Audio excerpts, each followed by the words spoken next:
Hey everybody, it's Gary the Google Guy here, and today I want to show you how you can use your voice to type and edit in your speaker notes in Google Slides.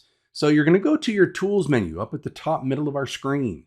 You'll see an option for Voice Type Speaker Notes. And then if you select that, you will see a box appear to the left side of your screen in that queue of where you see your slides. And then to use this, you can click on that microphone icon. And now anything that we say is going to be directed and typed out for us in the speaker notes down below the slide, period. So you can do all sorts of things with your voice here. And if you've ever used the voice tool in your Google Docs, which if you haven't, you totally need to, you can do that here in your speaker notes in Google Slides.